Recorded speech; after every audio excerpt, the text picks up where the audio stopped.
Hello, welcome back to my channel. നമുക്കിന്ന് നല്ല നാടൻ രീതിയിലുള്ള അരിയുണ്ട എങ്ങനെ വീട്ടിൽ തന്നെ തയ്യാറാക്കാമെന്ന് നോക്കാം. നമുക്കപ്പോൾ വീഡിയോയിലേക്ക് കടക്കാം. അതിനു മുമ്പായി ഇതുവരെയും ഈ ഒരു ചാനൽ സബ്സ്ക്രൈബ് ചെയ്യാത്തവരുണ്ടെങ്കിൽ മറക്കാതെ സബ്സ്ക്രൈബ് ചെയ്യണം. ആദ്യം തന്നെ നമുക്ക് ഈ അരിയുണ്ട ഉണ്ടാക്കാനുള്ള അരി ഒന്ന് വറുത്തെടുക്കണം. അതിനായിട്ട് ഇതുപോലെ നല്ല ചുവട് കട്ടിയുള്ള ഒരു പാത്രം എടുക്കണം. പാത്രം ചൂടാകുമ്പോൾ നമുക്കതിലേക്ക് അരി ചേർത്ത് കൊടുക്കാം. നമ്മളിപ്പോൾ അരിയുണ്ട ഉണ്ടാക്കാനെടുത്ത മുഴുവൻ അരിയും ഒരുമിച്ചങ്ങ് ചേർത്ത് കൊടുക്കുന്നില്ല. 2 കപ്പ് അരിയാണ് എടുത്തത്. അതിൽ 1 കപ്പ് മാത്രമേ ഇപ്പോൾ ചേർത്ത് കൊടുത്തിട്ടുള്ളൂ.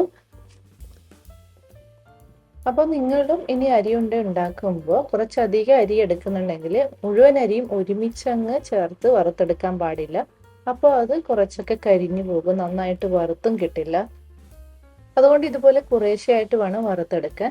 നിങ്ങൾ ഇനി കുറച്ചരി മാത്രമേ എടുക്കുന്നുള്ളൂ എങ്കിൽ ഒരുമിച്ച് വറുത്തെടുക്കാവുന്നതാണ്. ഞാനിപ്പോൾ കുറച്ച് കൂടുതൽ എടുത്തിട്ടുണ്ട്, അതുകൊണ്ടാണ് ഇതുപോലെ കുറേശ്ശെയായിട്ട് വറുത്തെടുക്കുന്നത്. ഇനി ഇതൊരു ബ്രൗൺ കളർ ആകുന്നത് വരെ വറുത്തെടുക്കണം. നിങ്ങൾക്കിപ്പോൾ വീഡിയോയിൽ കാണാം, അരി ചെറുതായിട്ട് ഇതുപോലെ പൊട്ടുന്നത് കാണാം. ഇതുപോലെ ആകുന്നുണ്ടെങ്കിൽ അരി കറക്റ്റായിട്ട് വറുത്ത് കിട്ടുന്നുണ്ട് എന്നാണ് അർത്ഥം. ചില അരി നമുക്ക് ഇതുപോലെ അങ്ങ് പൊട്ടിക്കിട്ടില്ല. അപ്പോൾ അതുപോലുള്ള അരി കൊണ്ട് നമ്മൾ അരി കൊണ്ട് ഉണ്ടാക്കിയ കുറച്ച് ഹാർഡായിരിക്കും. അപ്പോൾ നമ്മളിത് അരി ഏകദേശം വറുത്തെടുത്തിട്ടുണ്ട്. അരിയുടെ കളറൊക്കെ മാറി ഒരു ബ്രൗൺ കളറായി തുടങ്ങിയിട്ടുണ്ട്. ഇനി ഇതൊരു പാത്രത്തിലേക്ക് മാറ്റാം. ഇതുപോലെ നമുക്ക് ബാക്കിയുള്ള അരി കൂടി ഒന്ന് വറുത്തെടുക്കാം. അപ്പോൾ നമ്മൾ വറുത്തെടുത്ത അരി മുഴുവൻ ഒരു പാത്രത്തിലേക്ക് മാറ്റിയിട്ടുണ്ട്. ഇനി ഇത് നന്നായിട്ട് തണുത്തതിന് ശേഷം നമുക്കിത് പൊടിച്ചെടുക്കണം.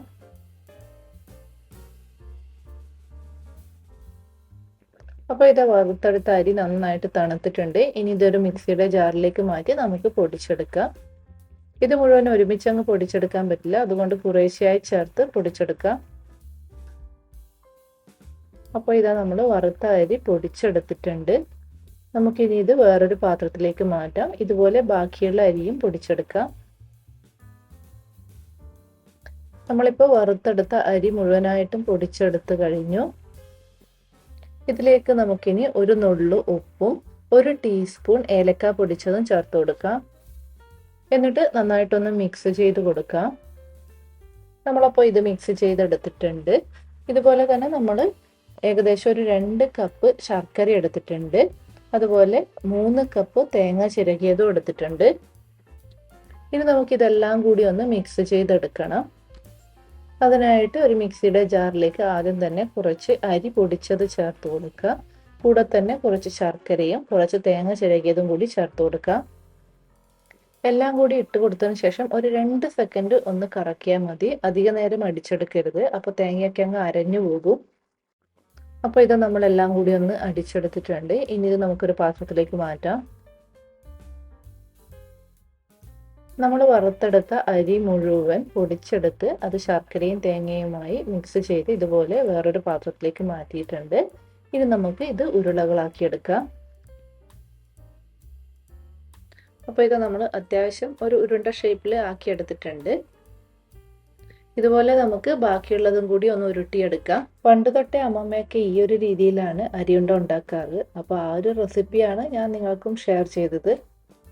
അപ്പോൾ ഇതാ നമ്മൾ മുഴുവനായിട്ട് ഉരുട്ടിയെടുത്തിട്ടുണ്ട്. 2 കപ്പ് അരി കൊണ്ട് നമുക്ക് ഏകദേശം ഇത്രയും അരിയുണ്ട ഉണ്ടാക്കിയെടുത്തിട്ടുണ്ട്.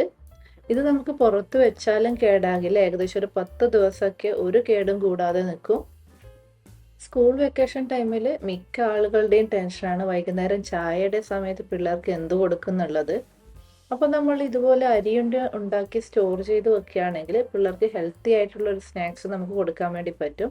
അതുപോലെ തന്നെ അരിയുണ്ട മിക്കവാറും പിള്ളേർക്കൊക്കെ ഇഷ്ടമായിരിക്കും.